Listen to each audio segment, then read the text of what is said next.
श्रोता भाई बंधु सबको जय श्री कृष्ण, जय सिया राम, जय श्रीमन नारायण, जय जय श्री राधे। भगवान ने रास किया, गोपी बनकर के महादेव आए। कैसे? महादेव पहले तो सीधे पहुंचे, सखियों ने मार्ग रोक दिया। कहां जा रहे हैं आप? महादेव बोले मेरे ठाकुर जी रास कर रहे हैं, मैं भीतर जाऊंगा। बोले भीतर केवल एक पुरुष का प्रवेश है, आप नहीं जा सकते। महादेव बोले अब मैं कहा करूं? तब ललिता जी यमुना जी के तट पर बैठकर के महादेव को प्रेम सिखाती हैं, प्रेम के भाव बताती हैं, प्रेम की शिक्षा देती हैं। और जब महादेव के रोम रोम पुलकित हो गए, नेत्रों से अविरल अश्रुधार गिरने लगी, प्रेम पुलकित हो गया तन, तब अन्नपूर्णा मैया प्रकट होती हैं और अपना श्रृंगार महादेव को देती हैं। आंखों में काजल लगाती हैं, होठों में लालिमा लगाती हैं, गले में आभूषण पहनाती हैं, सिर पर चुनरी पहनाती हैं और खूब सुंदर महादेव का गोपी जैसा श्रृंगार करके महादेव को रास में ले जाते हैं। बंधुओं, गोपी का मतलब श्रृंगार नहीं होता। ध्यान से सुनो, गोपी कहते किसको है? जो अपनी प्रत्येक इंद्रिय से कृष्ण को पाना चाहती है उसको गोपी कहते हैं। दर्शन को नैना तपे, वचन सुनन को कान, मिलवे को हियरा तपे, हिय के जीवन प्राण, गोवर्धन वासी रे, गोवर्धन वासी। जिसकी प्रत्येक इंद्रिय तड़पती है कृष्ण से मिलने के लिए। आंखों को दर्शन चाहिए, कानों को श्रवण चाहिए, जिह्वा को अधरामृत चाहिए, नासिका को उनके तन की सुगंधी चाहिए, हाथों को स्पर्श चाहिए, पैरों को कुंज निकुंज में रमण चाहिए। सर्वांगीण अंग जब ठाकुर जी से मिलने के लिए तड़पने लगे तब समझो वो गोपी है। अभी हम गोपी नहीं बने क्योंकि कान तड़प रहे हैं कथा सुनने के लिए, पर आंखें नहीं तरस रही हैं देखने को। आंखें तरस रही हैं देखने को, पर जीव नहीं तड़प रही है प्रसाद को। पर जीव तड़प रही है प्रसाद को, पर नासिका नहीं तड़पती उनके सुगंधी को।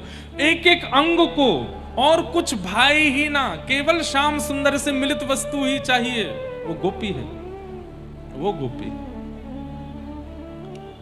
और केवल तड़प मतलब इच्छा ही नहीं है, उस इच्छा के कारण रोने लगे, वो गोपी है।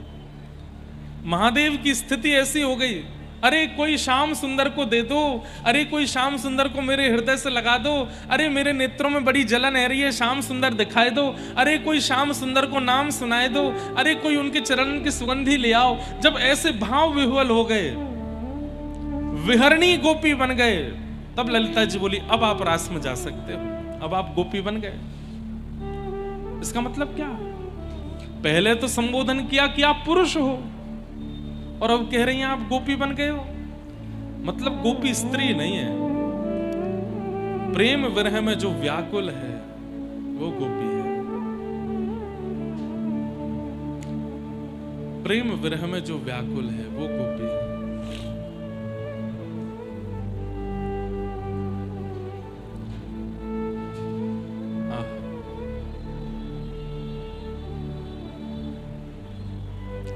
अन्नपूर्णा मैया ने आकर के श्रृंगार किया। अद्भुत गोपी बनकर के महादेव जैसे ही प्रवेश करते हैं, रास कर रहे श्याम सुंदर बाहर देखते हैं, दौड़ते, अरे गोपियों स्वागत करो, तुम गोपीन की अधिष्ठात्री प्रमुख गोपी आई है। कौन? बोले गोपेश्वर आए हैं। गोपेश्वर महादेव आए और महाराज महादेव जैसे ही गोपी बनकर के पधारे, अब तो ब्रह्मा जी के मन में इच्छा हुई मैं भी गोपी बन के जाऊंगा, इंद्र के मन में इच्छा हुई मैं भी गोपी बन के जाऊंगा। 33 कोटि देवता सब अपने देव पदवियों का त्याग कर करके गोपी बन करके आ रहे हैं, सब रास में आए और ठाकुर जी आज सबके संग रास कर रहे हैं। वृंदावन में कोई पुरुष नहीं।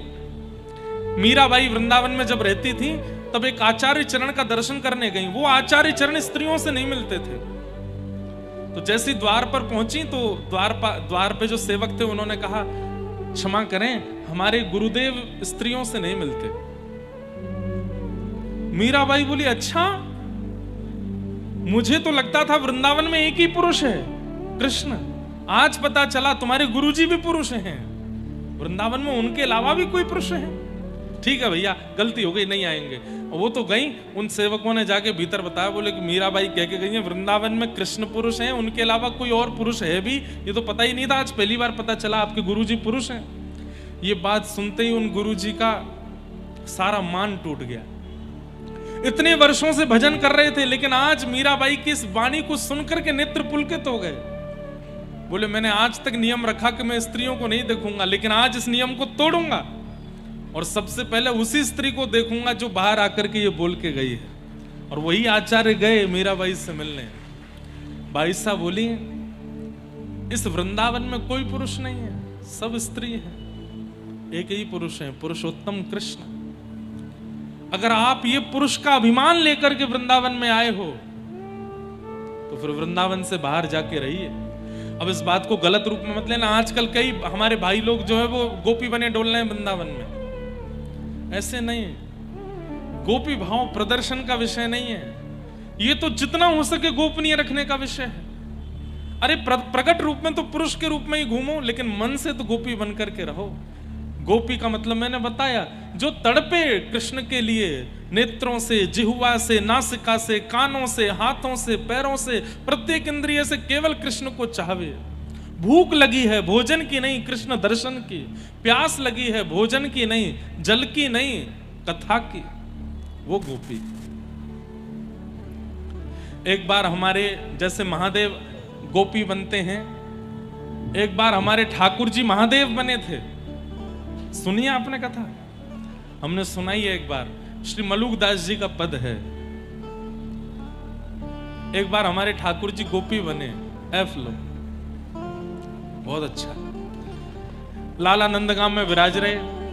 बहुत दिन बाद ये पद याद आया है और महादेव की सन्निधि में कथा कर रहे हैं तो सुना देते हैं। मलुकदास जी का पद है। आज से लगभग 250-300 वर्ष पहले लिखा गया होगा। लगभग 8-9 साल पहले मेरी कथा थी। 8-9 साल पहले हमारी कथा थी हिमालय में, मनाली के पास में। तो वहाँ कथा कैसे होती थी, सुबह हमारी भागवत होती थी, शाम को मलुक पीठाधीश्वर महाराज जी की भक्तमाल होती थी। एक ही मंच पे, एक ही जगह हम दोनों रुके थे। तो रात में महाराज जी हमको बैठ के नए नए भाव सुनाते थे। तब उन्होंने ये पद मुझे सुनाया। भाव क्या है? लाला के मन में इच्छा है रही कि मैं बरसाने जाके किशोरी जी से मिलके आऊं। तो कभी ठाकुर जी लिलिहारी बन के चले जाते हैं, कभी चूड़ी बेगवेवारी बन के चले जाते हैं, कभी कुछ बन के चले जाते हैं, लेकिन सब रूपों में बरसाने वाले इनको पहचान चुके हैं। तब लाला बोले, अब की बार कछु नयो रूप धारण करना पड़ेगा। तो क्या पहने हैं? महादेव का श्रृंगार किया है। अपने घुंघराले केशों में अकौआ के पत्ते से निकलने वाले रस को लगा करके तो जटा बनाई ठाकुर जी ने। छोटे से हैं अभी, कितने 4.5 साल के होंगे ठाकुर जी। अपने घुंघराले केशन की जटा बनाई। जटा बना करके ऊपर सुंदर ऐसे जूड़ा बनायो। वाके बाद वापे चंद्रमा धारण कियो। और महाराज पूरे अंग पे भस्म की जगह मलियागिरी चंदन लगायो। लेकिन प्रिया जी से, किशोरी जी से मिलने की विरह अग्नि ऐसी जल रही है कि सबरो चंदन जल के राख है गयो, सो भस्म बन गई। मोतियों की लड़ ऐसे अपने केशों में फंसा करके ऐसे निकाली है तो लग रही गंगा जी निकल रही हैं। नीचे बागंबर पहनो है, हाथ में छोटा सा त्रिशूल लेकर के, आहा, नन्हे से 4.5-5 साल के ठाकुर जी महादेव को रूप बना करके बरसाने जा रहे हैं। और श्री मलुकदास जी महाराज उसका वर्णन कर रहे हैं। छोटे से बाल गोपाल महादेव बन गए, भस्म लगाई है चंदन के रूप में, सिर पर ऐसे चंदन जैसा चंदन का चंद्रमा बनाया है, जटा जूट बनाई है और बागंबर पहन करके हाथ में त्रिशूल लेकर के निकल पड़े बरसाने की ओर। मधुमंगल श्रीदामा जय जयकार करते जा रहे हैं। जोगी महात्मा की जय हो, जोगी बाबा की जय हो। जोगी लाला की जय हो। बरसाने की सबरी गोपी निकल के आई। कौन सा जोगी आयो है? बोले जोगी आयो जोग करन को। अरे भैया बहुत बड़े जोगी हैं। बोले कैसे जोगी हैं? बोले हाथ देख करके भविष्य बता देते हैं। एक तो गोपी बोली हमारा हाथ दिखाए दो। बोले तुम्हारा हाथ नहीं देखेंगे, अरे कह रहे इनको हाथ ना देखें, चलो हटो यहाँ से। गोपी बोली पाम पूछ रहे हैं, हाथ जोड़ रहे हैं, हाथ दिखाए दो। बोले नहीं, ये बरसाने की जो राजकुमारी है उनको हाथ देखेंगे। ललता विशाखा आकर के बोली अच्छा सुनो, पहले हमारा हाथ देखना पड़ेगा, हमें ठीक लगेगा तो हम राजकुमारी के पास लेके जाएंगे, नहीं तो निकलो यहाँ से। ठाकुर जी बोले नहीं नहीं, इन दोनों को बुलाओ, इनका हाथ भी देखते हैं। ललता जी आई, हाथ दिखायो। बोले यूं बताओ मेरा ब्याह कब होएगा? ललता जी बोली ठाकुर जी देख रहे हैं तेरो ब्याह होएगा, बहुत ऊंचे घर के राजकुमार ते होएगा, बिल्कुल सुंदर होएगा, गोरो चिट्टो होएगा, खूब धनवान होएगा, पालकी में लेकर के जाएगा, रथन की कमी नहीं होगी बाकी यहाँ। विशाखा बोली अच्छा आप तो बहुत बड़े, कब होएगा याको ब्याह? अगले जन्म में होएगा, या जन्म में विधान नहीं है, या जन्म तो कुआरी रहेगी ये। ललता जी बोली चल हाथ छोड़ मेरो, उल्टी सीधी बात न बना रहो। विशाखा जी बोली मेरो हाथ देख दो, मेरो हाथ देख दो। विशाखा जी को हाथ देखो, मेरो ब्याह कब होएगा? बोले तेरो ब्याह तो है क्यों? बोले कौन थे? बोले नंदगाम के छोरा ते भयो है, नंद जी के लाला ते तेरो ब्याह है क्यों? अब तो सब है नहीं विशाखा जी कब भयो? अरे बाबा झूठ बोल रहा हो, ऐसा कछु ना है। सबको महाराज ऐसे आनंद करने लगे। अंत में ठाकुर जी बोले मैं सबको सांची तभी बताऊंगा जब या नगर की राजकुमारी अपनो हाथ दिखावेगी। आहा वाह। इतने में किशोरी जी निकल करके आई, सखियां लेकर के आई। किशोरी जी टेढ़ो टेढ़ो देख रही है, कौन है ये? बोले कोई जोगी बाबा आयो, इस सब रही कह रहे हैं हाथ देखनो जाने। बोले हमारी किशोरी जी को हाथ देख लो। तो हाथ देखने वाला सामने बैठता है, पर ठाकुर जी बगल में बैठे हैं और बगल में बैठ करके कह रहे लाओ अपना हाथ दिखाओ। सब बोले ऐ बगल से हट जा बाबा। बोले मैं हाथ देख रहा हूं, मुझको देखन दो। और सुनो ये मेरे संग में आए, ये लोग बताएंगे। बोले कहा? बोले अगर हमारे बाबा को ज्यादा छेड़े तो ये रेखान ने बिगाड़ दे, इन्हें छेड़ो मत, देखन दो। बगल में बैठ करके किशोरी जी को हाथ देख रहे हैं। बोले अरे श्यामाजू आपको योग्य वर कौन है?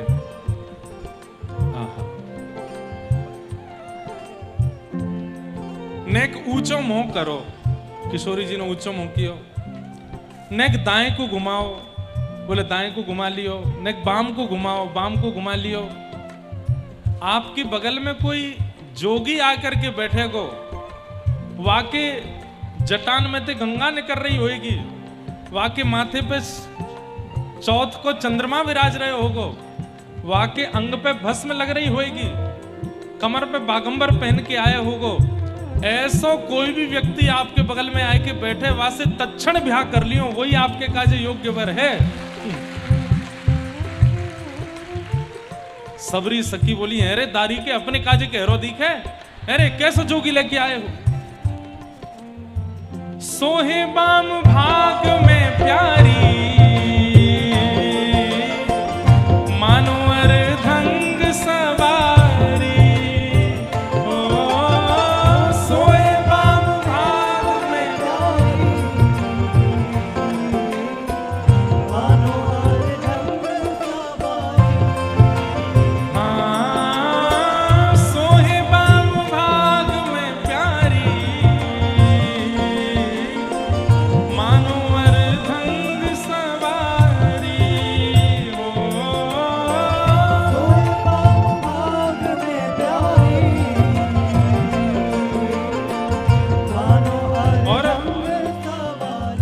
जैसे ही किशोरी जी के कंधा पे हाथ रखो, सबरी सखियां लठ लेकर के भागी ठाकुर जी की ओर। तो यहाँ आगे कह रहे हैं कि हाथ में मलियागिरी चंदन की भस्म लेकर के ठाकुर जी ने ऐसे फूंक करके मारी और वही से सबरी गोपी मूर्छित है गई। हे मोहन मंत्र फूक दे मारी, सब ब्रज मोहिनी डारी। ओ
सारी गोपियां मूर्छित होकर के पड़ी हैं।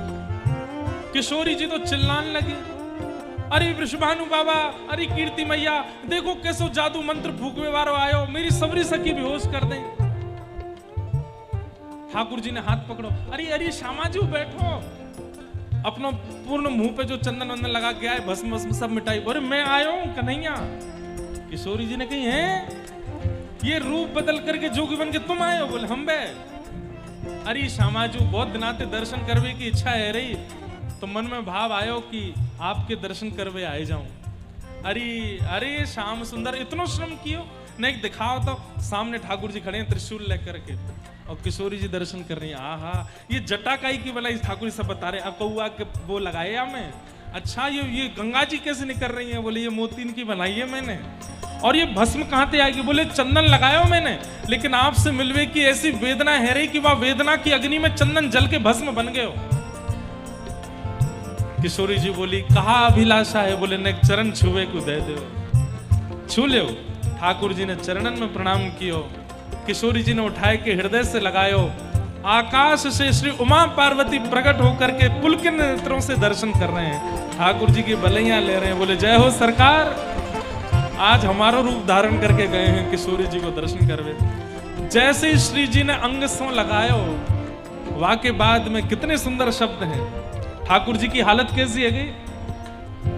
जोगी छवि बावरो डोले,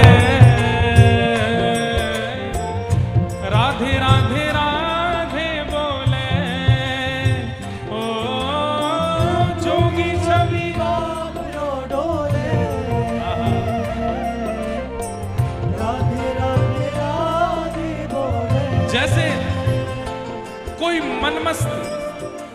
मनमस्त बाबा जी और महाराज झूमन लगे, अपने कमंडल लेकर के, त्रिशूल लेकर के, कहीं उछल रहो, कहीं बैठ रहो, कहीं कूद रहो, कहीं जा रहो।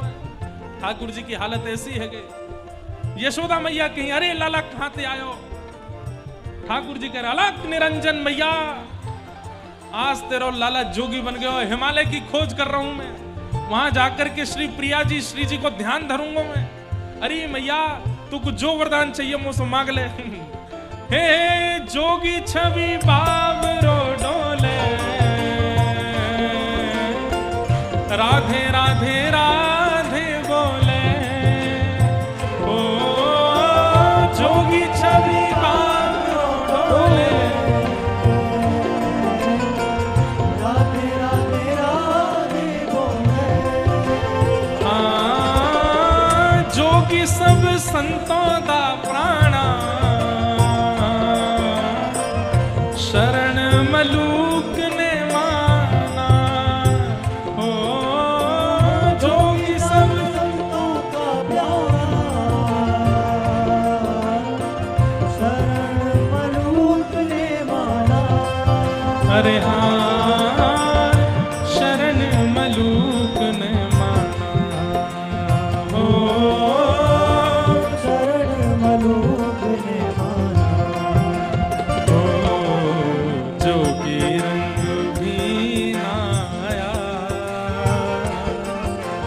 अच्छा श्रृंगी नाद बजाया, जोगी रंग भी आया, अच्छा श्रृंगी नाद बजाया, ओ जोगी रंग भी आया, अच्छा श्रृंगी नाद बजाया।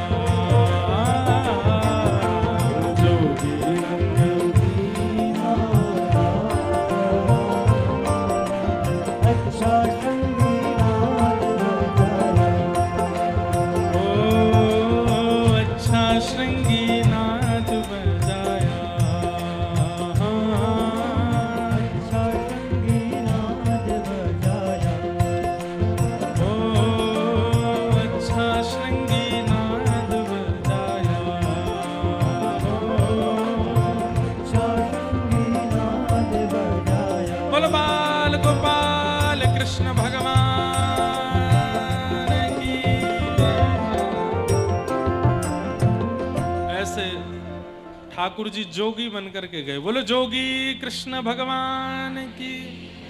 महादेव का रूप धारण करके एक बार बरसाना गए और श्री मलुकदास जी महाराज ने इस लीला का वर्णन किया। मन में भाव आ रहा था, कल से गोपी बार बार बन करके महादेव गोपी बन बन करके आ रहे हैं, तो अब ठाकुर जी को भी महादेव बना करके भेजें बरसाने। इस प्रकार रास भूमिका पूर्ण हुई। तत्पश्चात श्रीमद् भागवत में युगल गीत आता है, जिस युगल गीत में गोपियां भगवान की रूप माधुरी का और कई भावों का वर्णन करती हैं। बाम बाहु कृत बाम कपोलो वलगित भ्रूअधरार्पित वेणु कोमलांगी भीराश्रित मार्गम गोप्य ईरयति यत्र मुकुंद।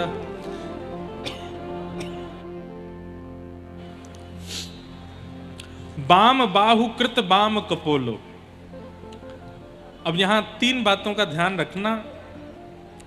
मुरली, वंशी और वेणु, तीन नाम आ जाते हैं वंशी के। मुरली, वंशी और वेणु। यहां ठाकुर जी क्या बजा रहे हैं? वेणु। अब तीनों के भाव क्या हैं? जिसमें अधर सीधा है, या फिर कह दें कि अधर दाहिनी ओर झुका हुआ है ऐसे, और हाथों में लेकर के ठाकुर जी बजा रहे हैं, वह तो है मुरली। जहां पर सीधा अधर है और सीधे हाथ हैं, बिल्कुल अधर के सामने ही अपने हाथ पर धर के बजा रहे हैं, वो है वंशी। लेकिन जहां पर मुखमंडल झुक जाए श्री जी की ओर, बाम ओर में श्री जी हैं, श्री जी की ओर मुखमंडल झुक जाए और दोनों भुजाएं ऊपर हो जाएं और मुरली ऐसे ऊंची जावे, वो है वेणु। तो जब नीचे हाथ धर के बजावे तो मतलब मुरली बजा रहे हैं, बिल्कुल सन्मुख बजावे तो समझो वंशी बजा रहे हैं, और जब ऐसे बजावे तो समझो वेणु बजा रहे हैं। तो यहां ठाकुर जी की वेणुनाद का वर्णन है। वाम बाहु, बाम बाहु यानी कि बाम भुजा की ओर, बाम बाहु कृत बाम कपोलो, कपोलो कहते हैं गाल को, अपने बाम कपोल को बाम कंधे के ऊपर ऐसे झुका रखा है। बाम बाहु कृत बाम कपोलो वलगुत भ्रू अधरार्पित वेणु। ठाकुर जी वेणु बजा रहे हैं। हम आप सबने आज तक ठाकुर जी की ना वंशी सुनी है, ना मुरली, ना वेणु, लेकिन स्थिति क्या है? वंशी ठाकुर जी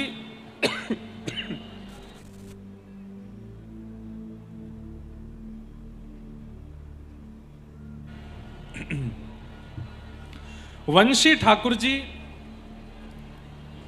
उनको सुनाते हैं जो ठाकुर जी के ऑलरेडी हैं, जो ठाकुर जी के हो चुके हैं, उनको जो कानों में सुनाई दे वो वंशी।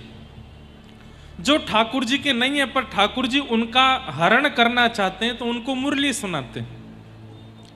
जो ठाकुर जी के नहीं है उनको मुरली सुनाते हैं, जो ठाकुर जी के हो चुके हैं उनको वंशी सुनाते हैं, और जिन्हें ठाकुर जी बिल्कुल अंतरंग अपने रूप में स्वीकार करना चाहते हैं उनको ठाकुर जी वेणु सुनाते। तो गोपियों ने अभी तक वेणु गीत गाया है, गोपी गीत गाया है, और अब गा रही हैं युगल गीत। युगल गीत में गोपियां वेणु का वर्णन कर रही हैं। वो वेणु कैसी है? वाम बाहु कृत वाम कपोलो बलगित भ्रूरधरार्पित वेणु कोमलांगिलिभिराश्रित मार्गम गोप्य ईरयति यत्र मुकुंद। गोपियां ठाकुर जी को देख रही हैं और ठाकुर जी ऐसे मदमस्त होकर के वेणु बजा रही हैं। तभी गोपियां दौड़ करके नंद भवन जाती हैं और नंद भवन जाकर के यशोदा मैया से कहती हैं, मैया ये लाला को वंशी बजानो कौन ने सिखायो? बोले क्यों? बोले लाला ते तो हम कछु कहना पामे या कि वंशी को हम कछु करना पामे, पर जाने भी या को वंशी सिखाइए, वाह को मोह बांध करके जमुना जी में फेंक के आमेंगी हम। तो यशोदा मैया बोली, काय को? मेरे लाला की वंशी ने ऐसो का बिगाड़ो तुम्हारो जो वंशी सिखावे वाले को तुम यमुना जी में फेंक के आओगी? अरे मैया तो को कहा बताएं या वंशी ने हमारा कितनो बंटा धार कियो है, बोले कहा कर दियो। बोले जब जब हम भोजन बनावे के काजे बैठे तब तब लाला की वंशी बजे और वंशी बजते ही मैया हमारो सवरो भोजन बिगड़ जाए। बोले क्यों भोजन काय को बिगड़े? अरे मैया तू को कैसे बता मैं, अरे लाला की वंशी सुनकर के तो मीठो बनना चाहिए, अच्छो बनना चाहिए, तुम लोगन को भोजन बिगड़ का ही कुजावे। मुरहर रंधन समय मां कुरु मुरली रवम।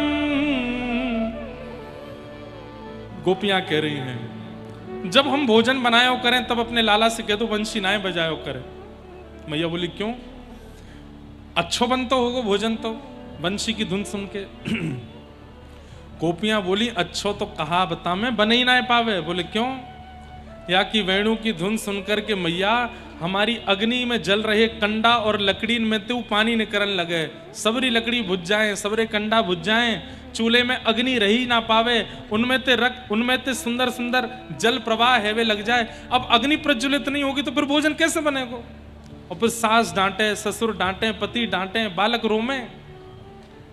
खूब प्रयास करें कि एकांत में जाकर के खिड़की बंद करके कहीं से भी वेणु की ध्वनि नहीं आ जाए, वहां प्रसादी बना लें। लेकिन यह लाला की वंशी की धुन ऐसी है, इतनी सी जगह तो भीतर आ जाए और वह वेणु की ध्वनि आते ही सवरी अग्नि ठंडी पड़ जाए। मैया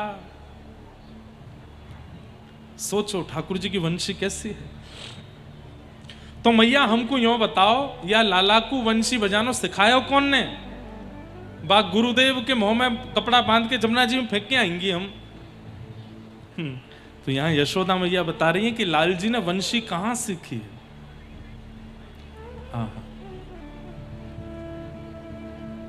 सवन सस्तुपधार्य सुरेशा सक्र सर्व परमेष्ठ पुरोगा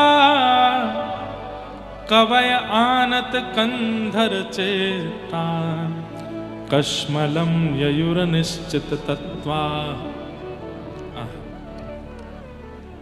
विविध गोप चरणेषु विदग्धो वेणुवाद्य ऊर्धानिज शिक्षा तब सुतः सती यदाधर बिंबे दत्त वेणुरधयत स्वर जाति। यशोदा मैया कह रही हैं विविध गोप चरणेषु विदग्धे वेणु वाद्य ऊर्धा निज शिक्षा। मेरे लाला ने वंशी बजानो कोई तो ना सीखो, ये अपने आप सीखो है।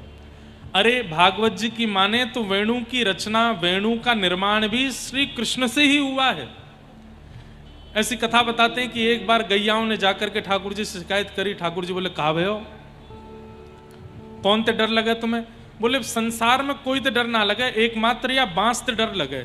जो भी या बांस को लेकर के हमारे सामने आ जाए तो हमें डर लगे आवे। हम ना तो चारों खा पामे, ना मनचाही जगह जा पामे, ना कहीं जल पी पामे, ने कोई या बांस को दिखाई दे सो हमको डर के मारे भागनो पड़े। गैया बोली हमको या संसार में केवल या बांस ते डर लगे। ठाकुर जी बोले यार जा बांस ते तुम्हें डर लगे, वही बांस ते अगर तुमको प्रेम करा दूं तो? बोले कराए दो। तो ठाकुर जी ने अपने एक हाथ से जैसे ही बांस पकड़ा तो 3 छिद्र प्रकट हुए, दूसरे हाथ से पकड़ा तो 3 छिद्र और प्रकट हुए, जैसे ही अधर पर रखा 1 छिद्र और प्रकट हुआ, प्राण पिरोए और जैसे ही कोमल उंगलियों से आच्छादित किया सो वंशी बजने लगी। जो गोपियां वंशी सुन के भागती थीं, बांस का नाम देखते ही भागती थीं, आज वंशी सुनकर के उसके समीप आने लगी।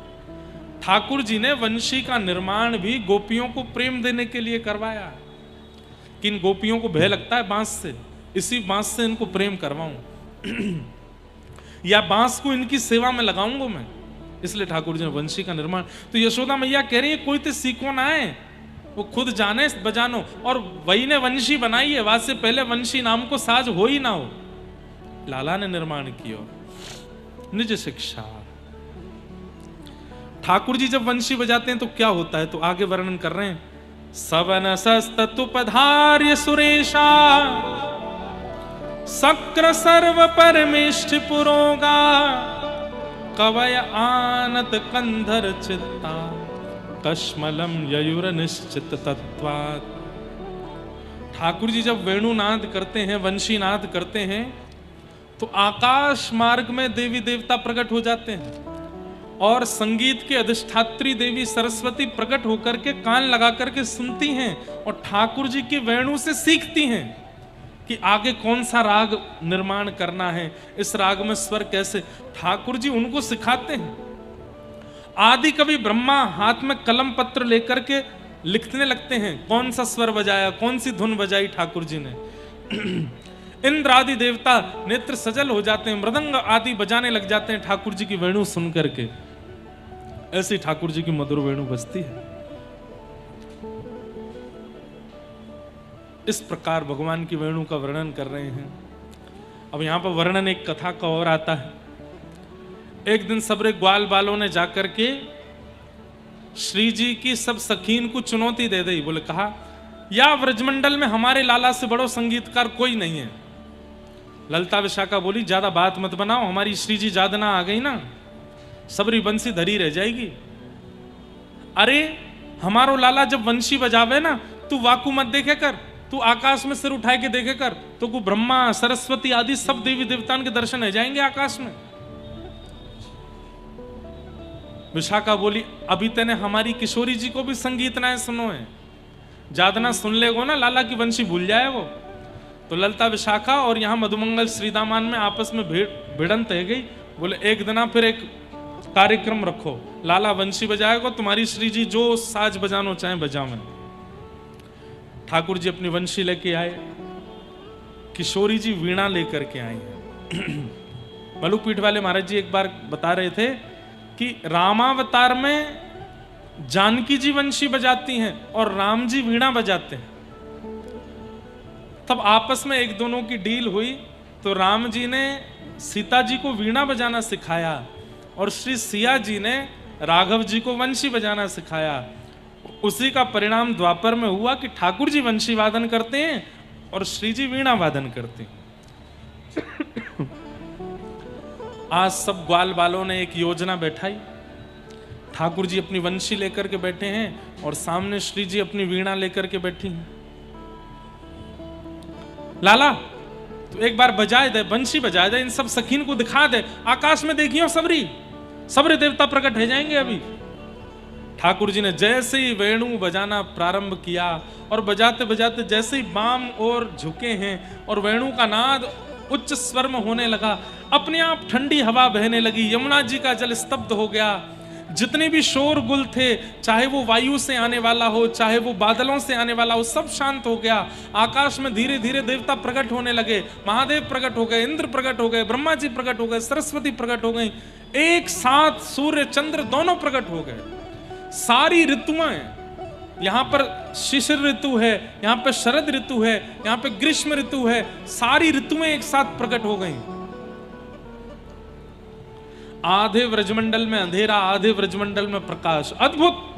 ठाकुर जी के वेणुवाद से ऐसी प्रकृति हो गई महाराज कि देखते बनता था। मधुमंगल श्रीदाम बोले, कहो सुनी हमारे लाला की वंशी, हमारे लाला ते बड़ो विद्वान कोई ना है पूरे जगत में। ठाकुर जी ने वंशी बजाना विश्राम किया, सब सामान्य हो गया। अब आई बारी किशोरी जी की। किशोरी जी ने वीणा जैसे ही रखी है, अभी बजाई नहीं है, वीणा जैसे ही धारण करी तो सामने बैठे ठाकुर जी अपने सिंहासन से पहले तो लुढ़क गए।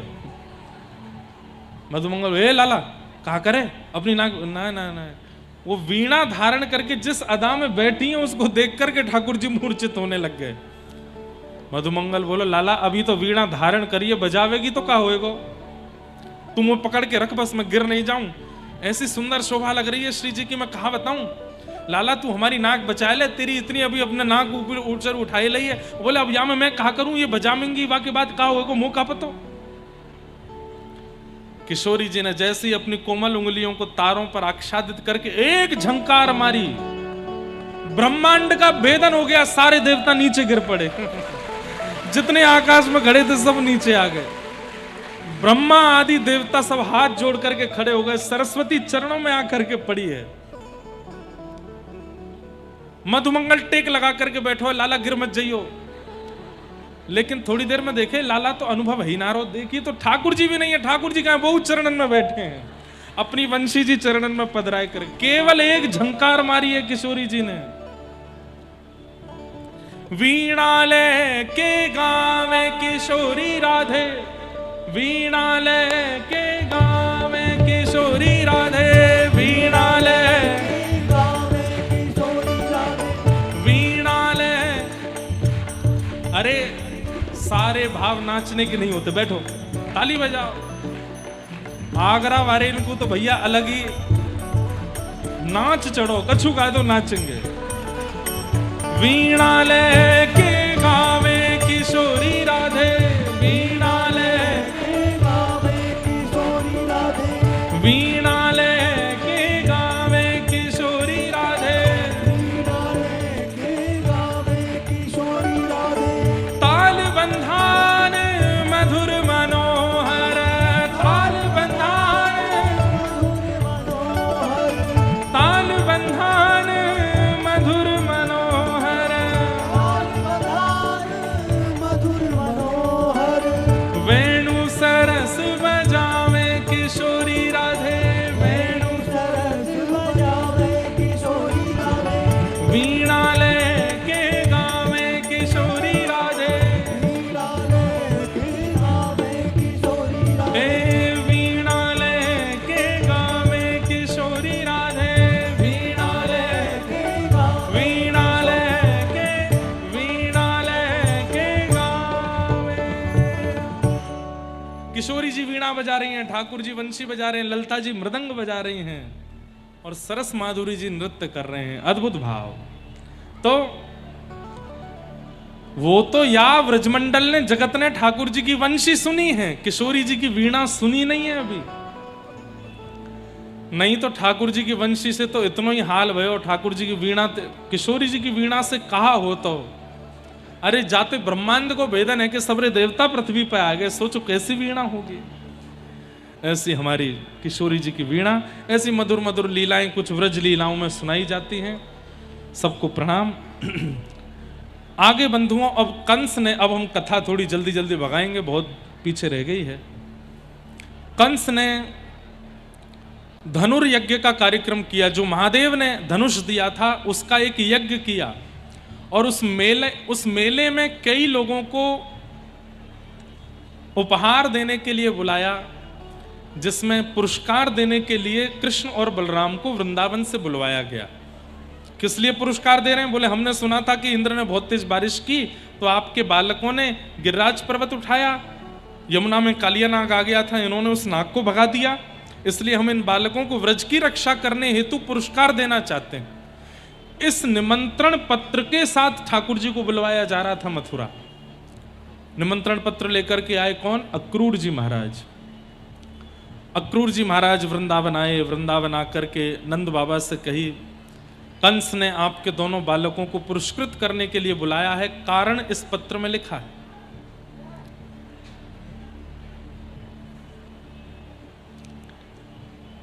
सुनकर के तो पहले प्रसन्नता हुई, लेकिन बाद में थोड़ी व्याकुलता हो गई।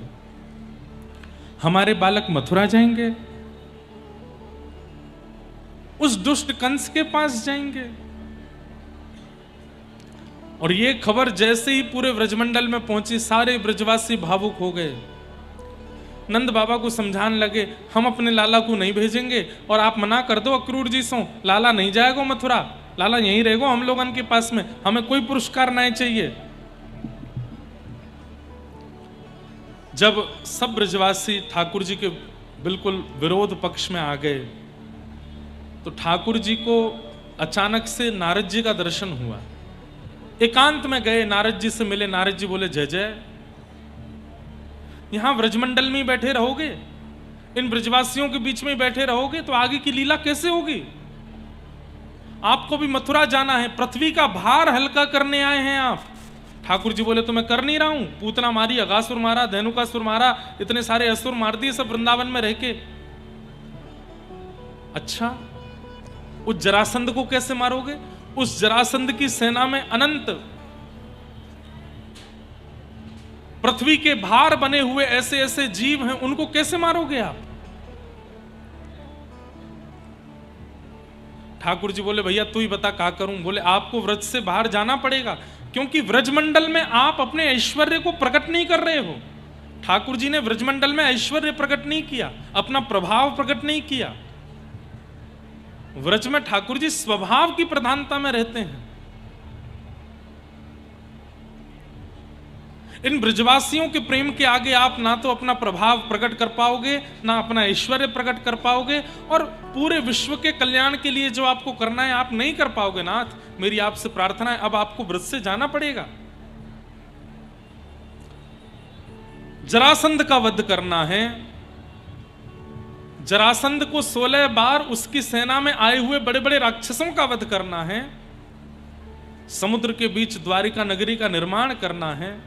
महाभारत युद्ध कराना है। गीता का ज्ञान उपदेश करना है। अभी तो बहुत लीलाएं करनी है आपको। इस व्रज में रह के कैसे होंगी?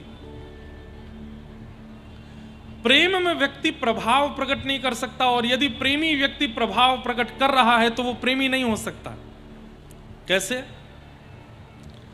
बालक बहुत बड़ा अफसर बन गया आपका, अपने दफ्तर में अपना प्रभाव दिखावे, अपने कार्य क्षेत्र में अपना प्रभाव दिखावे, लेकिन घर पर आकर के भी माता पिता के सामने प्रभाव दिखाएगा तो माता पिता को लगेगा हमने इसको चलना सिखाया, बोलना सिखाया, उठना बैठना सिखाया, और ये अपना रौब हम पे ही चला रहा है। अरे बहुत बड़ा अफसर बन गया, सब सल्यूट करते हैं, अपने पिता को बोले कि आप भी सल्यूट किया करो, कितना अजीब लगेगा।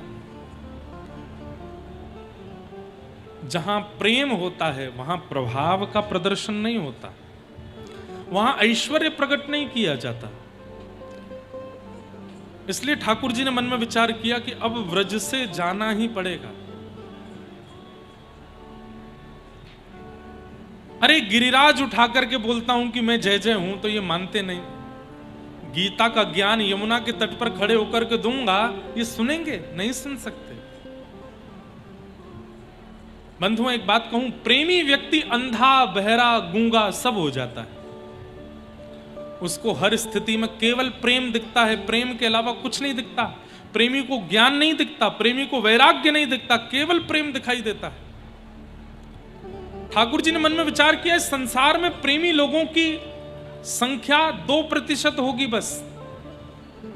बाकी के 58% लोगों के लिए मुझे ज्ञान देना पड़ेगा, मुझे वैराग्य की, ज्ञान की बातें करनी पड़ेंगी, और उसके लिए व्रज से आगे जाना पड़ेगा। आज विश्व भर के अनेक लोग गीता का अनुभव करते हैं, लेकिन गीता बोलने वाले श्री कृष्ण की व्रज लीला को बिल्कुल नहीं जानते, रासलीला को बिल्कुल नहीं जानते।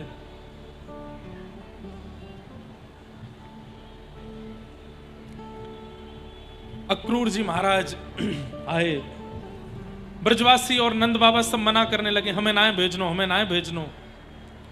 तब ठाकुर जी हृदय पर पत्थर रख करके सब ब्रजवासियों से बोले, क्यों क्यों ना भेजनो? आपके बालकन को यदि पुरस्कार मिलने वाला हो तो आप लोग मना नहीं करते, लेकिन मोए पुरस्कार मिलेगा तो सबन को दिक्कत है रही है। अरे सब अपने बालकन को पुरस्कार दिलवा में, यदि मुंह को मिल रहा है तो फिर इतनी परेशानी काहे को? मैं भी जाऊंगा मथुरा, पुरस्कार लेके आऊंगा। हाँ, कन्हैया तो केवल गैया हांकवे के काजे है, कन्हैया तो केवल सांप भगावे के काजे है, कन्हैया तो केवल पर्वत उठावे के काजे है, और वाके बाद भी कन्हैया केवल चोर है। वह कन्हैया को कभी सम्मान मिलना हो तो सबरे ब्रजवासी एक लंकु खड़े है कि मना कर रहे हैं। ठाकुर जी ने यह बात मन से नहीं बोली, ऐसी जानबूझ के बोली कि इन ब्रजवासियों को थोड़ी बुरी लगेगी तो ये मुझे जाने देंगे। ब्रजवासी बोले, नहीं नहीं लाला, हमारे मन में ऐसी भावना ना है, हम यामारे मना ना कर रहे, हम तो यामारे कह रहे हैं कि वो दुष्ट राक्षस कंस है, वाके पास अपने लाला को काहे को भेजें। अरे सब समझ ली मैंने आपकी बात, कोई शुभ चिंतक ना हो तुम सब मेरे, बस हमेशा गोबर थापे वारो, गैया चरावे वारो, यही बना के रखना चाहो मोको। अभी मधुमंगल को पुरस्कार देना हो तो सब भेज देते, श्रीदामा को पुरस्कार मिलना हो तो तन सुखा, मन सुखा, धन सुखा सब भेज देते, लेकिन कृष्ण को नाम है, कृष्ण नहीं जाएगा। अरे या ब्रजमंडल की 4 दीवारी में ही बूढ़ो कल्लियों मोए, कहीं मत जानती हूं। कई बार ऐसी बातें इसलिए बोली जाती है कि सामने वाले को लगे कि हम उससे प्रेम नहीं करते, और सामने वाला हमको आजादी दे दे, छूट दे दे कि ठीक है जाओ, जैसे तुम्हारा मन हो वैसे करो। और वही ब्रजवासियों ने, अरे नहीं नहीं लाला, तू इतना गलत विचार मत करे, तो को पुरस्कार की इतनी इच्छा है लाला, तो तू चलो जा, हम तो बस कंस के मारे ये कह रहे, तू इनसे इतनी गलत नहीं नहीं नंद बाबा, लाला जाएगो, हम हमारे थोड़ी कह रहे लाला, तू बुरा मत माने, लेकिन लाला तू कब आएगो, तेरे वियोग में या ब्रज की स्थिति बड़ी विचित्र रह जाएगी लाला। ठाकुर जी बोले मैं परसों आ जाऊंगा, कल जाऊंगा, कंस सो पुरस्कार लेके परसों आ जाऊंगा। और लाला वह परसों तक हम कैसे रहेंगे? अक्रूर जी ऐसा कछु ना ऐसा कि हम सब ब्रजवासी चलें। अक्रूर जी बोले आप लाखों की तादाद में ब्रजवासी हो, इतने ब्रजवासी पुरस्कार लेने जाओगे, जगह कहां से बनेगी? कंस और आप लोग कंस महाराज को जानते हैं, उनका दिमाग यदि ज्यादा गर्म हो गया तो सब पे प्रहार कर देते हैं। ऐसी कोई योजना बना दो ना, हम सब चलें, लाला को पुरस्कार दिला के वापस ले आएंगे।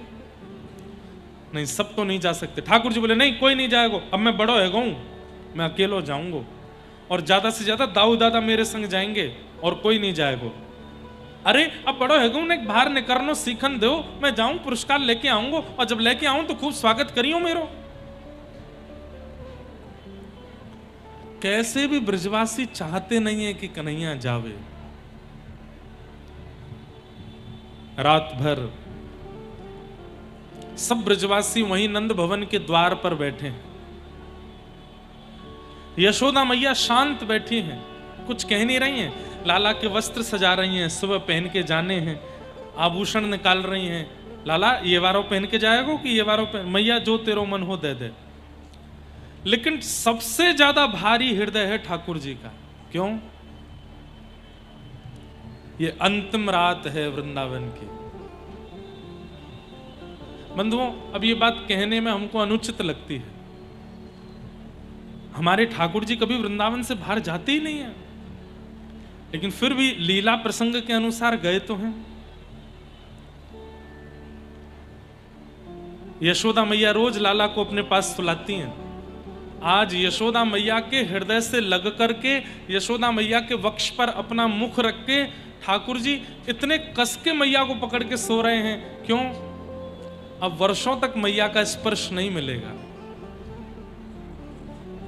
और गहरी सांस लेते हैं ठाकुर जी। क्यों? ताकि यशोदा मैया की अंग की सुगंधी मेरे अंदर चली जाए, और जब जब मुझको याद आए तो मैं या सुगंधी के भाव से जी लूं।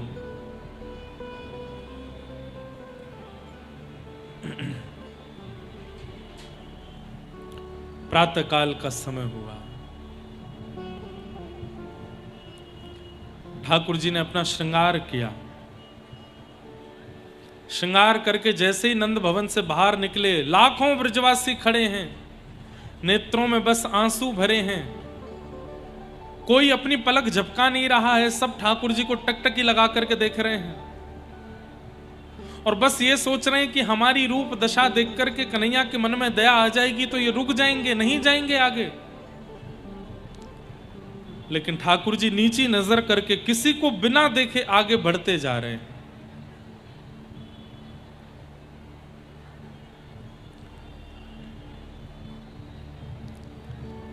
इतने में ही अक्रूर जी के मन में भाव आया, और अक्रूर जी के मन का भाव नहीं था। देवकी मैया ने कह करके भेजा है, अक्रूर जी आप लाला को लेने जा रहे हो? बोले हाँ। यशोदा को सच बता के आना कि कृष्ण किसका बेटा है।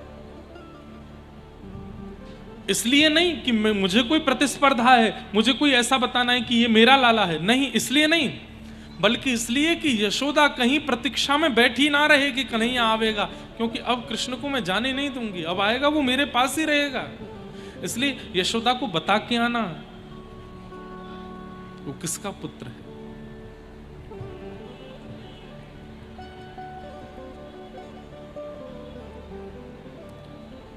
ये किन्हीं के बालक खो गए हैं, एक बार देख लो सब लोग, और कैमरा में भी दिखा दो।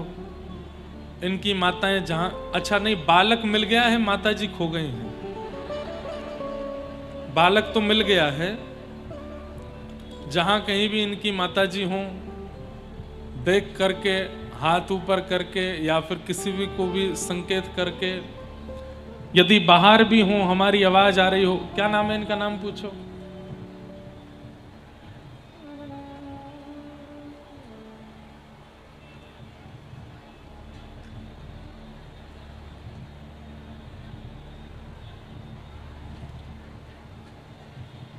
नहीं बता रहे नाम, वृंदावन ले जाएंगे अपने संग, और क्या है। या तो माता जी मिल जाओ, कहीं बाहर भी हो, अगर कोई बाहर रोड पर भी माता जी अपने बालक को ढूंढ रही हैं तो एक बालक मंच पर है, आप यहां मंच के पास आकर के ले जा सकती हैं। जिनके भी ये बालक हों, वो कैसे भी हल्ला करके बता दो आगे तक।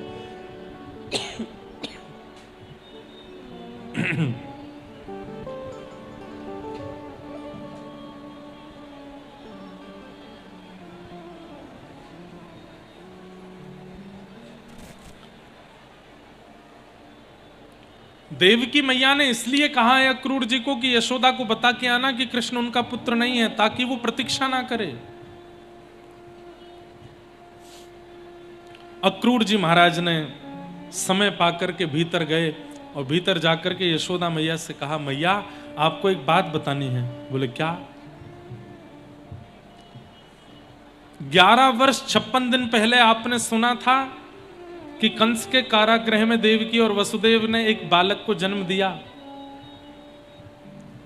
यशोदा मैया बोली, हाँ हमने सुना था, एक बालिका का जन्म हुआ जिसको कंस ने पृथ्वी पर पटका और वो अष्टभुजी देवी काली के रूप में प्रकट हो गई थी। बोले नहीं नहीं मैया, पूरी कथा ये नहीं है। पूरी कथा ये है कि नंद वसुदेव देवकी के यहां बालक ने जन्म लिया। उस बालक को आधी रात में वसुदेव जी मथुरा से लेकर के गोकुल आए और गोकुल में यशोदा मैया के बगल में सुला दिया, और यशोदा मैया की जिस लाली ने जन्म लिया था उसको ले जाकर के कंस को दिया, जो भद्रकाली अष्टभुजी बनी। मैं बस इतना संकेत करना चाहता हूं, कंस से रक्षा के कारण इस बालक को आपके पास लाया गया था, और वो बालक कृष्ण है। यशोदा मैया ने जैसे ही सुना कि वो बालक कृष्ण है, कृष्ण मेरे पुत्र नहीं है, और नहीं मां, ये देवकी के पुत्र है। यशोदा मैया का तो सर्वांगीण अंग ठंडा पड़ गया, ना कुछ बोल पा रही है, ना कुछ कह पा रही है। अक्रूर जी महाराज यशोदा मैया को बैठाते हैं, बोले मां अपना ध्यान रखिएगा। और ये बात मैंने केवल इसलिए बताई कि कृष्ण परसों वापस नहीं आएंगे। यशोदा मैया ने केवल इतना पूछा स्तब्ध माहौल में, कब आएगा? बोले अब कभी नहीं आएंगे, अब वो अपनी मां के पास रहेंगे। इस संपूर्ण व्रज की रक्षा का दायित्व तो आपके ऊपर है, मां संभालिएगा। और ऐसा कहकर के अक्रूर जी बाहर चले गए। सब ब्रजवासी घेर करके खड़े हैं रथ को। गोपियां कह रही हैं हम रथ के आगे आ जाती हैं, हमारे ऊपर से रथ को निकाल दो। ठाकुर जी कह रहे हैं कैसी बात करती हो, परसों आ जाऊंगा मैं। बोले परसों तक कैसे जिएंगे श्याम सुंदर तुम्हें देखे बिना? ग्वाल बाल बछड़ा बछिया पक्षी सब रो रहे हैं और सब यही कह रहे हैं कि नाथ आपके लिए परसों कहना बहुत सरल है, लेकिन हमारे लिए परसों बरसों युगों के समान बीत जाए। गोपी गीत में गोपियां कहती हैं त्रुटिर युगायते त्वाम पश्यताम। हम जब आपको देखती हैं, ध्यान से सुनिएगा, गोपियां कहती हैं हम जब आपको देखती हैं और उस समय जब हमारी पलक झपकती है ना, तो 1 सेकंड से भी कम क्षण के लिए झपकी हुई पलक भी हमको 3 युग के समान लगती है। कन्हैया आपको देखने में एक पलक भी जब इतनी बाधा दे सकती है, तो आप परसों की कह के जा रहे हो, हम कैसे जिएंगे? लेट गई रथ के आगे, बोले निकाल दो हमारे ऊपर से रथ को। ऐसा विरह कभी देखा सुना नहीं गया था ब्रजवासियों का जैसा हो रहा है। ठाकुर जी बस आंख बंद करके बैठे हैं, नेत्रों से अविरल अश्रुधार गिर रही है, किसी को देख नहीं पा रहे हैं, अपने हृदय को बार बार पकड़ रहे हैं, बलराम जी से लिपट जाते हैं। इतने में ही अक्रूर जी आए, सैनिकों को लगा करके गोपियों को हटवाया और रथ जैसे ही आगे बढ़ाने लगे, इतने में ही कन्हैया को जोर की आवाज आई, लाला नेक रुक जा। और ये आवाज यशोदा मैया की है। बलराम जी के गले से लगे हुए ठाकुर जी तुरंत कहते हैं, मैया बुला रही है, भैया भैया मैया बुला रही है। और हाथ छोड़ करके जैसे पीछे देखते हैं, बूढ़ी यशोदा मैया पीछे पीछे दौड़ रही है। लाला नेक रुक जा, नेक मेरी बात सुन जा लाला, नेक मेरी मुझसे बात कर जा लाला। चलते हुए रथ से श्याम सुंदर कूद पड़े और दौड़ करके गए, यशोदा मैया को अपने अंक में भर लिया। कहा बात है मैया, तू ऐसे पीछे काई को आ रही है? अरे मैया तू इतनी विरह में काई को आ रही? अच्छा तो को इतना विरह रो, मैं नहीं जाऊंगा, मुझको नहीं चाहिए कोई पुरस्कार, मैं नहीं जाऊंगा मथुरा। तू रोवे मत मैया, तू ऐसे मत होवे। यशोदा मैया रो भी रही है और हंस भी रही है और लाला से कह रही है, लाला जानो तो तुमको पड़ेगा। और सर्वांगीण अंग का स्पर्श करते हुए जब चरणों का स्पर्श करती हैं यशोदा मैया, ठाकुर जी बैठ जाते हैं। बोले मैया ये कहां कर रही है तू?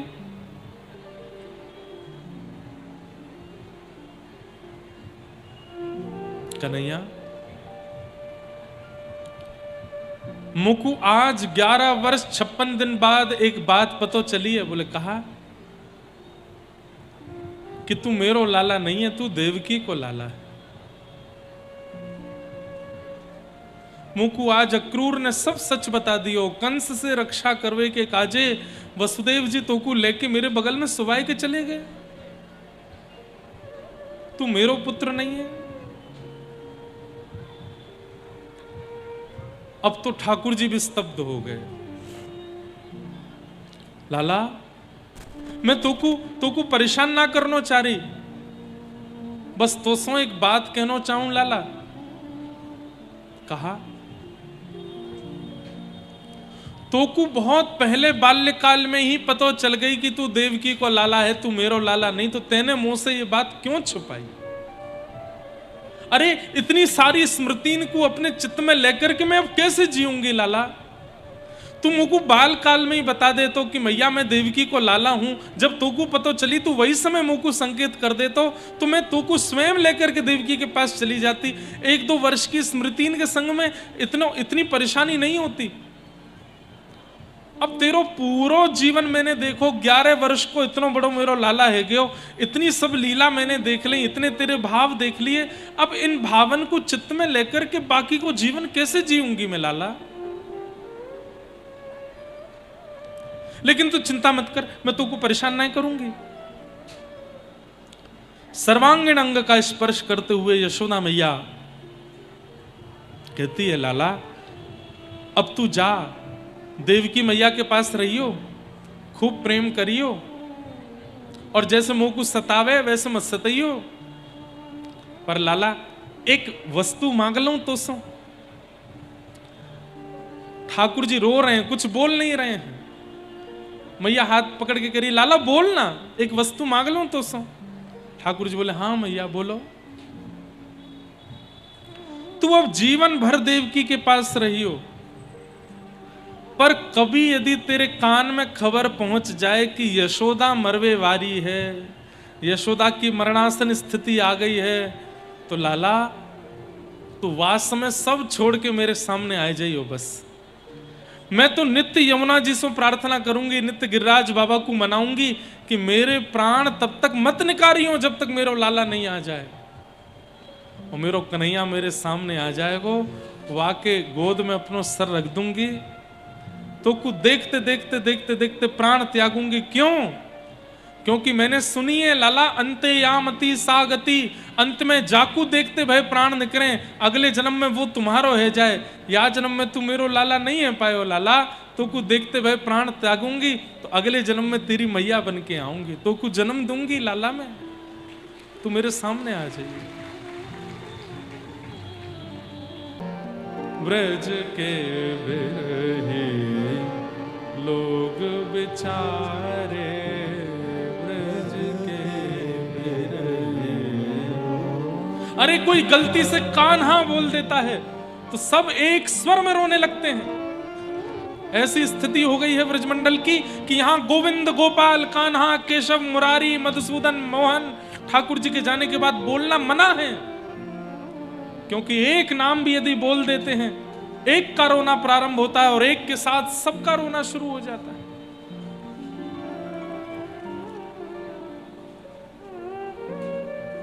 यह मथुरा कागज की रेखा, यह मथुरा कागज की रेखा, यह मथुरा काजर की रेखा, यह मथुरा काजर की रेखा, जेनिक से तेई कारे,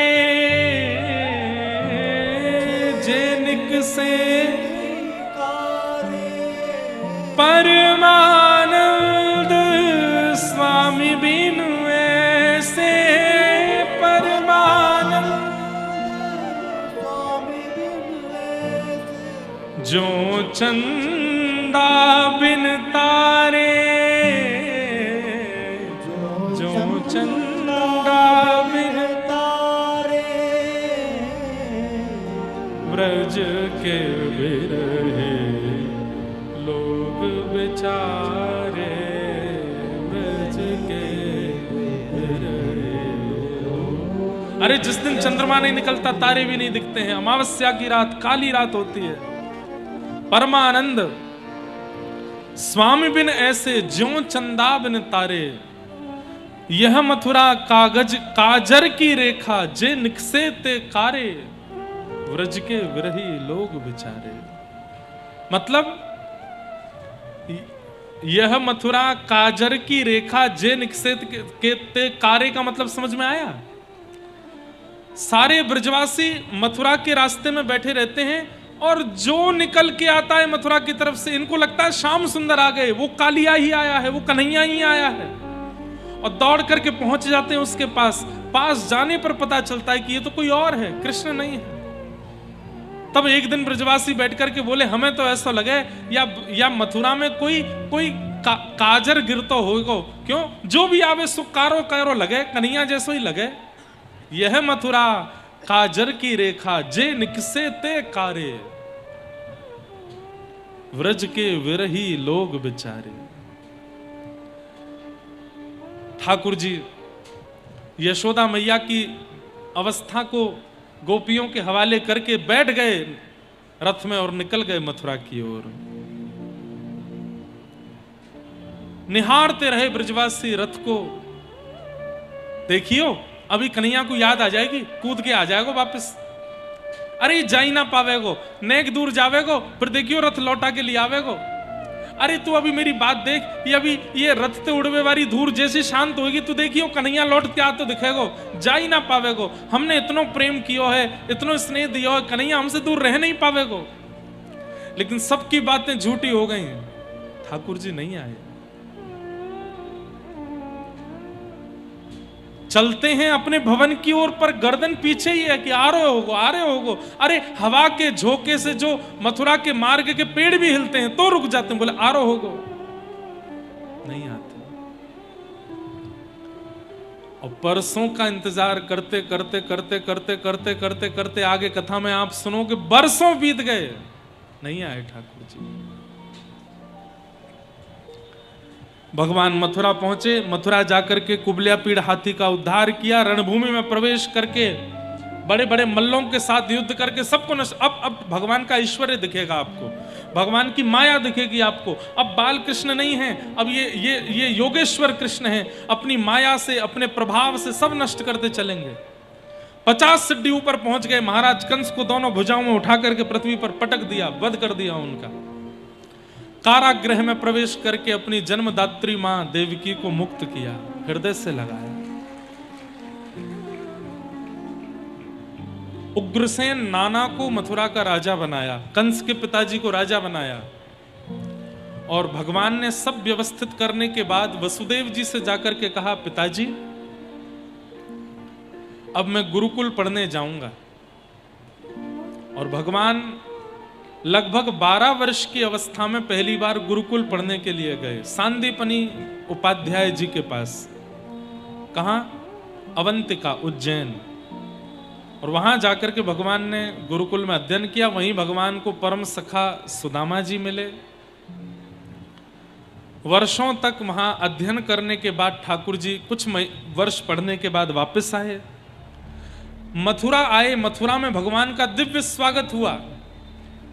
राजा धीराज गौ ब्राह्मण प्रतिपालक वसुदेव नंदन देवकी नंदन ब्रज उर चंदन श्री कृष्ण चंद्र जी महाराज पधार रहे हैं। भगवान का इतना लंबा नाम हो गया। ठाकुर जी इस नाम को सुनकर के कान बंद करते हैं, प्रिय नहीं लग रहा है। यही व्रजमंडल में कोई कान्हा कह के बुलावे, कोई गोविंद कह के बुलावे, कोई गोपाल कह के बुलावे, मैया लाला कह के बुलावे, वो नाम ज्यादा प्रिय है ठाकुर जी को। एक दिन देवकी मैया ने ठाकुर जी को प्रसाद पवाने के लिए अपनी गोद में बिठाया, और जैसे ही थाली खोली, थाली में मक्खन देख करके ठाकुर जी रोने लगे। और यशोदा मैया करके रोए। देवकी मैया बड़ी भावुक कह गई, याकू अब भी वही की याद आवे। तब भगवान के परम सखा उद्धव जी को भगवान के पास भेजा। उद्धव जी को ठाकुर जी ने कहा, मैं अगर वापस वृंदावन जाऊंगा तो वापस नहीं आ पाऊंगा, तू एक बार चलो जा, नेक देख के आना यशोदा मैया कैसी हैं, नंद बाबा कैसे हैं, मेरी किशोरी जी कैसी हैं, सब गैया बछड़ा बचिया गाय सब गोपी ग्वाल मेरे सखा सब कैसे हैं, तू एक बार देख के आ। और सुन, है सके तो उनको मना करके आइयो कि अब मेरे याद में मेरे विरह में रोनो बंद करें। उद्धव जी महाराज बोले, वृष्णि नाम प्रवरो मंत्री कृष्ण से दयित सखा शिष्यो बृहस्पतिर साक्षात उद्धवो बुद्धि सत्तमा। मैं अभी जाता हूं, शाम तक आ जाऊंगा लौट करके।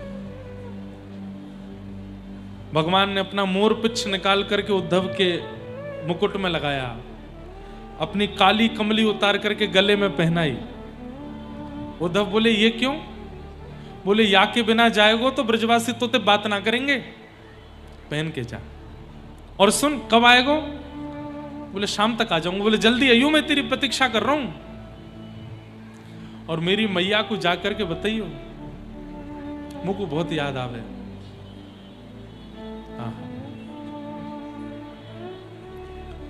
उधो मेरी मैया से जा कहियो। मैं ये प्रसंग छेड़ना नहीं चाहता, लेकिन रुक जाता हूं। आज कथा भी बहुत है, लेकिन बहुत अद्भुत भाव है।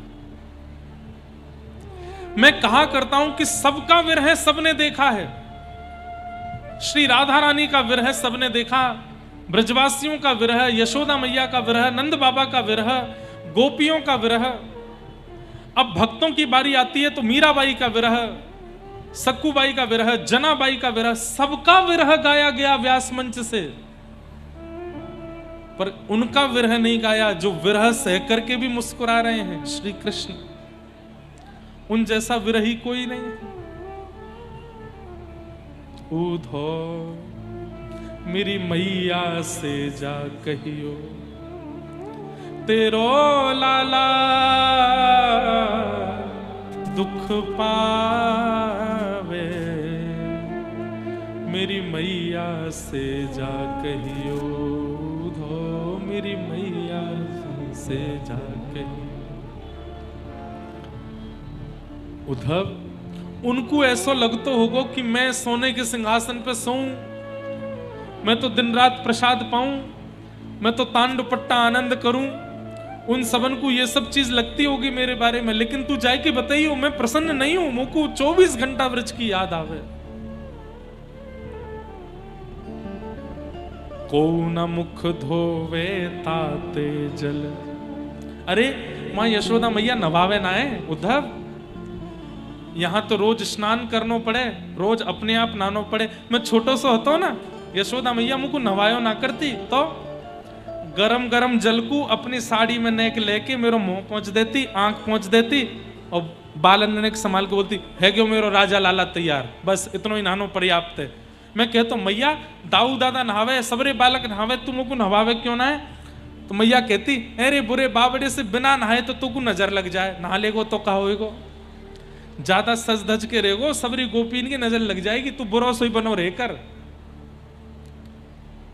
को न मुख धोवे ताते जल, अचरा पोंछ संहारे मैया, माखन रोटी नाम ना जाने, माखन रोटी नाम ना जाने, कनुआ कही मोहे कोई न बुलावे, मेरी मैया से जा कहियो धो, मेरी मैया को सुनियो, तेरो लाला दुख पावे, मेरी मैया से जा कहियो धो, मेरी मैया को सुनियो।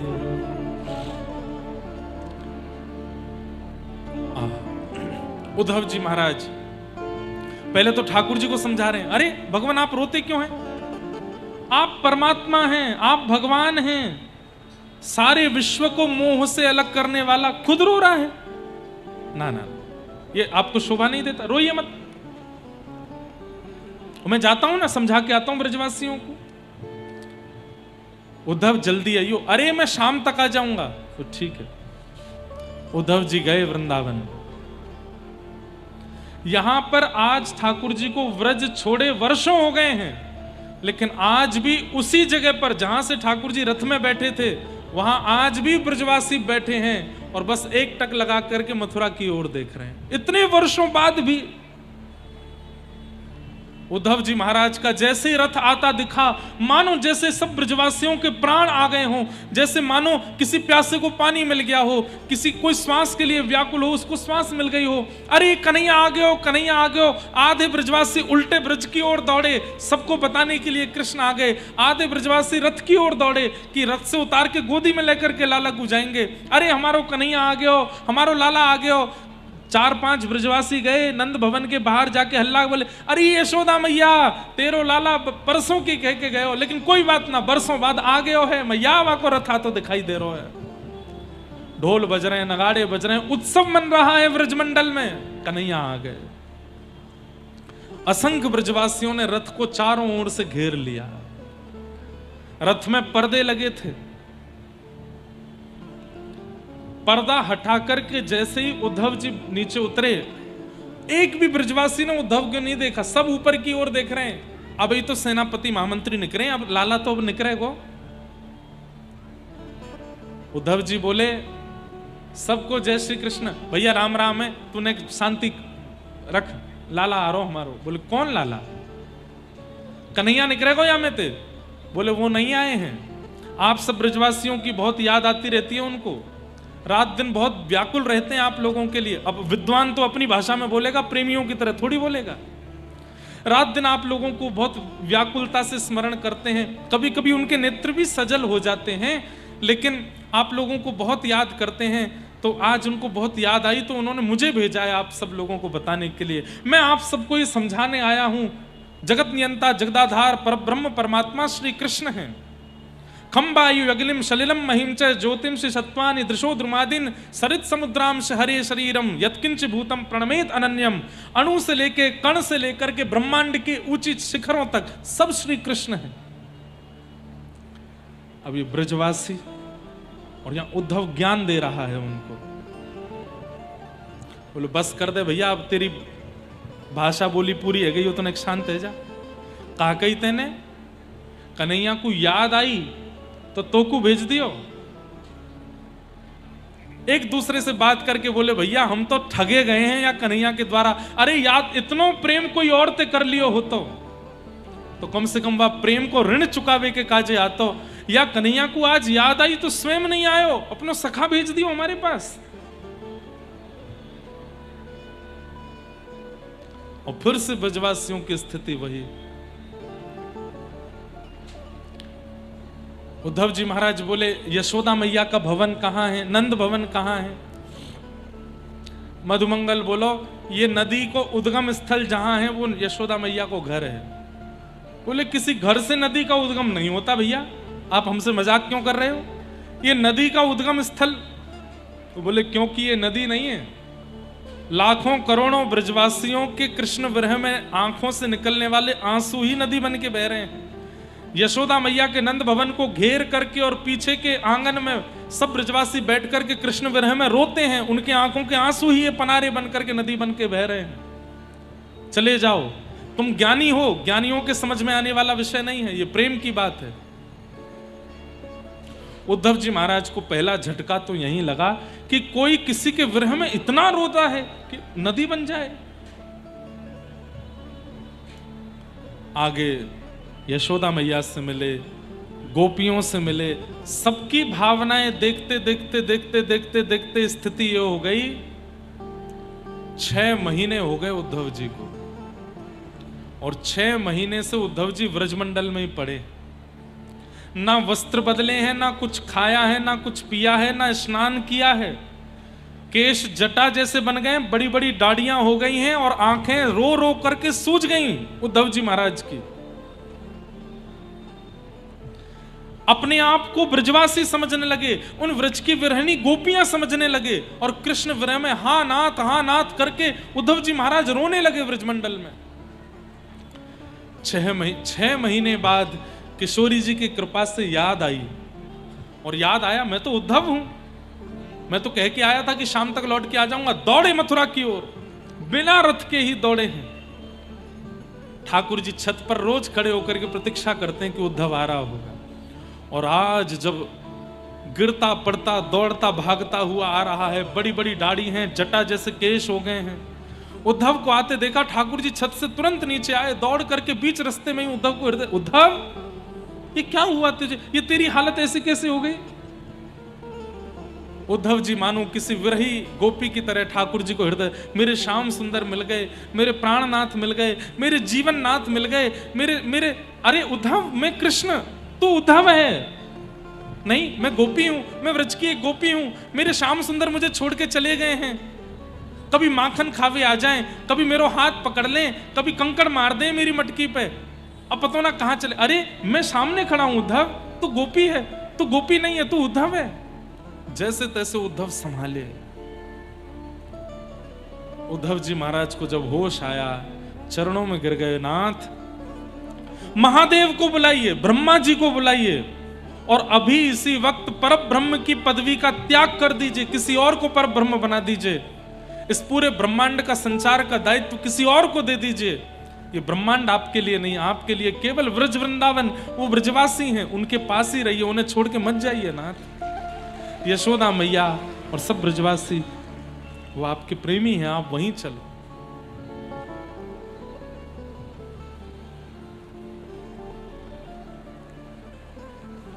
भगवान कहते हैं उद्धव नेत्र बंद करो। नेत्र बंद किया, खोल के देखो। खोल के देखा तो सब ब्रजवासी भगवान के पास प्रकट हो गए। ये सब ब्रजवासी मुझ में ही हैं, मैं ब्रज ही हूं, मुझसे ब्रज कभी अलग नहीं होता उद्धव। भगवान उद्धव जी बोले तो फिर मेरे साथ ये लीला क्यों की, मुझे क्यों भेजा, ये सब क्यों? बोले ताकि तू ज्ञानी से प्रेमी बने। तू ज्ञानी तो बहुत था, अब तू प्रेमी है, बस इसलिए ये सब हुआ। बाकी प्रकट रूप में व्रज अपनी जगह है, पर अप्रकट रूप में ये सब ब्रजवासी मेरे संग ही रहते हैं, मेरे अंदर ही हैं, और मैं उन ब्रजवासियों के पास ही हूं। बंधुओं, ठाकुर जी जब व्रजमंडल में थे तो एक जगह दिखाई देते थे, लेकिन जब व्रज से चले गए तो जगह जगह दिखने लगे। कभी वृक्ष में, कभी रज में, कभी यमुना जी में, कभी गिरिराज। जो प्रेम लक्षणा भक्ति से युक्त होगा वो मुझे देख पाएगा। मैं सब जगह हूं, पूरा व्रजमंडल मेरा रूप हो गया है। ऐसे ठाकुर जी ने उद्धव जी के साथ में लीला की। आगे बंधुओं, भगवान जरासंध ने मथुरा पर 17 बार चढ़ाई की। भगवान ने 17 बार उसको हरा दिया। 18वीं बार ब्राह्मणों की सेना लेकर के आया, या फिर कहते हैं ब्राह्मणों को अनुष्ठान पर बिठा करके आया। ब्राह्मणों की रक्षार्थ भगवान रण छोड़ करके भाग गए, उसको नहीं मारा। बोलो रण छोड़ राय भगवान की जय। रण छोड़ करके ठाकुर जी भागे और विश्वकर्मा को आज्ञा देकर के भगवान ने नई नगरी का निर्माण किया, जिसका नाम है द्वारिका। बोलो द्वारिकाधीश की। द्वारिका के राजा के रूप में भी भगवान ने उग्रसेन को बिठाया।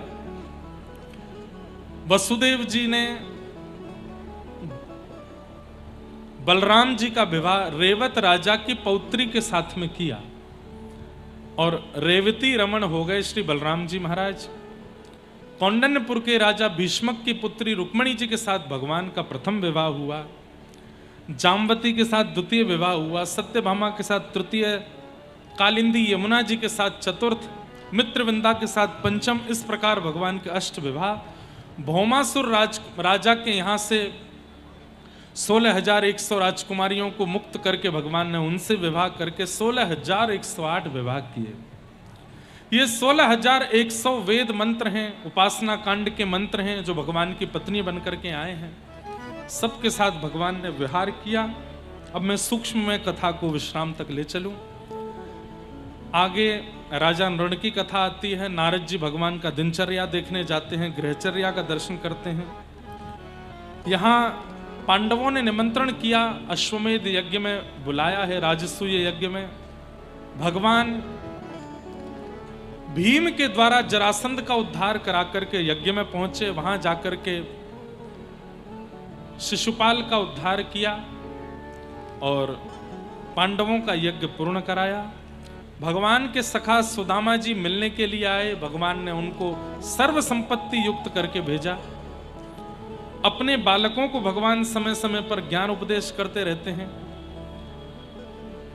अगर आपके पास रूप है, आपके पास यौवन है, आप युवावस्था में हो, बहुत संपत्ति है और बहुत कम उम्र में बहुत ज्यादा सम्मान मिलता है, तो आपको आवश्यकता है सत्संग नित्य किया कीजिए। क्योंकि यदि रूपवान हो और सत्संग नहीं करोगे तो रूप गर्विष्ठ हो जाओगे। युवावस्था में हो, सत्संग नहीं करोगे तो युवावस्था में भटक जाओगे। कम अवस्था में बहुत सम्मान मिलता है, लेकिन सत्संग नहीं करोगे तो सम्मान को पचा नहीं पाओगे। ये सारे गुण भगवान के पुत्रों में हैं, लेकिन वे सत्संग नहीं करते, तो भगवान उनको समझाते हैं सत्संग किया करो। लेकिन भगवान के बालकों ने नहीं मानी बात, सत्संग नहीं करते। एक दिन शाम को साड़ी पहना करके ले गए, ऋषियों के सन्मुख जाकर के खड़ा करके पूछने लगे, बताओ इसके गर्भ से लाला होगा कि लाली? ऋषियों ने नेत्र बंद करके बताया कि भगवान के पुत्र को साड़ी पहना करके हमारी परीक्षा करने आए हो। इसके गर्भ से लोह पिंड जन्मेगा, जिससे तुम्हारा पूरा यदुवंश नाश होगा। और उस लोह पिंड को घिस करके समुद्र में डाल दिया, लेकिन वो एरका नाम की घास बन गया। एक दिन समस्त यदुवंशी छोटी सी बात पर लड़ झगड़ करके समुद्र के किनारे लड़ते लड़ते एक दूसरे को मार देते हैं, सबका नाश हो जाता है। श्री बलराम जी महाराज ठाकुर जी को प्रणाम करके क्षीर सागर में प्रवेश कर गए। भगवान प्रभाषित क्षेत्र में जाकर के उद्धव को ज्ञान उपदेश देते हैं। मैत्री मुनि, उद्धव आदि कुछ विशिष्ट लोगों को भगवान भागवत धर्म सुनाते हैं। और भागवत धर्म सुनाते हुए ठाकुर जी कहते हैं, अब मैं अपनी लीला विश्राम कर रहा हूं। उद्धव जी कहते हैं, नाथ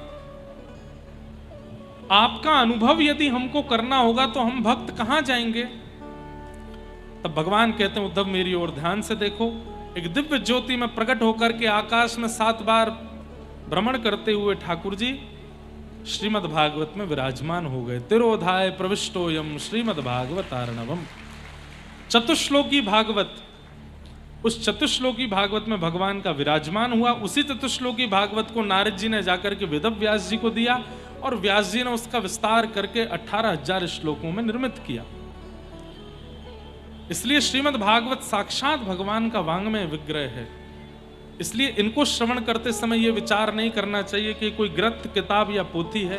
ये साक्षात भगवान का स्वरूप है। इन्हें हम बारंबार प्रणाम करते हैं। भगवान ने अर्जुन को आज्ञा दी, भगवान की पटरानियों को लेकर के वे व्रजधाम जा रहे थे, लेकिन बीच रास्ते में ठाकुर जी ने आकर के उनका भी हरण कर लिया।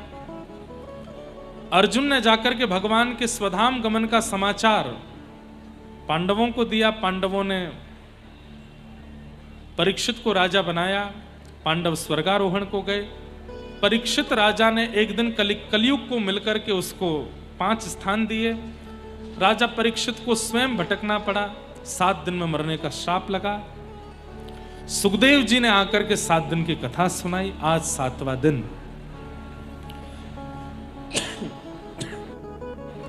त्वं तु राजन मरिष्येति पशु बुद्धिम इमाम जहि। राजन, तुम मरोगे, ये पशु बुद्धि को अपने चित्त से निकालो। हमारा शरीर मरता है, हमारी मृत्यु नहीं होती। हम तो नित्य मुक्त शुद्ध आत्मा है, परमात्मा में विलीन हो जाएंगे।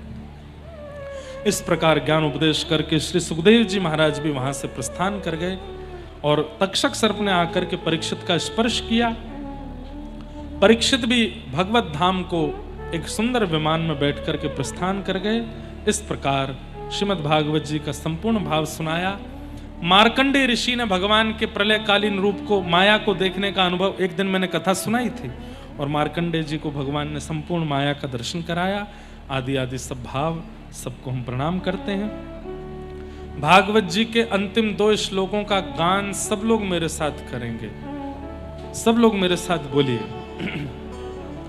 भवे भवे यथा भक्ति। जो खड़े हैं वो तुरंत बैठ जाइए और बिल्कुल सावधानी से इन दोनों श्लोकों का मेरे साथ में गान करेंगे। भवे भवे यथा भक्ति। पादयोस्तव जायते।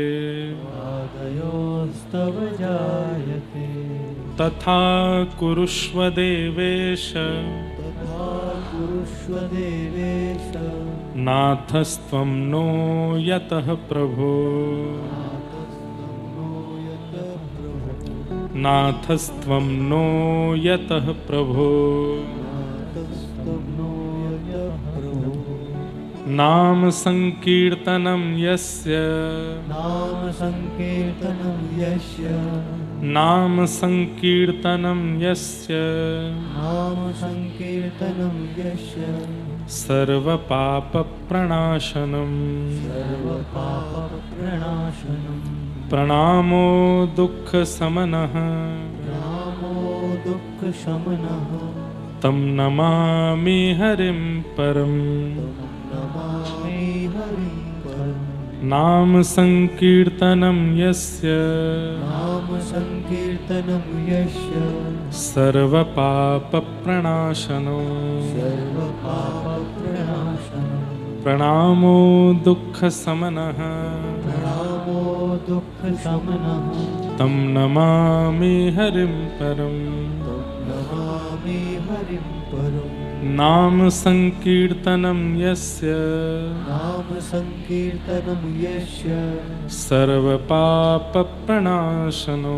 सर्वपाप प्रणाशनो। प्रणामो दुःख समनः। प्रणामो दुःख शमनः। तं नमामि हरिं परम्। तं नमामि हरिं परम्। तं नमामि हरिं परम्। नमामि हरिं परम्। तं नमामि हरिं परम्। नमामि हरिं परम्। बोलो वृंदावन बिहारी लाल की जय। श्री राधा रमण लाल की जय। श्री राधा वल्लभ लाल की जय। देवादिदेव महादेव बलकेश्वर महादेव की जय। गिरिराज धरण की जय। श्याम सुंदर श्री यमुने महारानी की जय। 84 कोस ब्रजमंडल धाम की जय। पुरुषोत्तम मास की जय। हम सबके सद्गुरुदेव भगवान की जय। अपने अपने माता पिता की जय। भारत माता की जय। जय जय श्री राम। जय जय श्री राम। जय जय श्री राम। नमः पार्वती पतये हर हर महादेव। पूछरी के लौटा की क्या बात है बंसी वारे। इस प्रकार भगवान का नाम संकीर्तन ही इस कलिकाल में हमें भगवत प्राप्ति करा सकता है। ऐसे भगवान के नाम रूप को ही हम बारंबार प्रणाम करते हैं।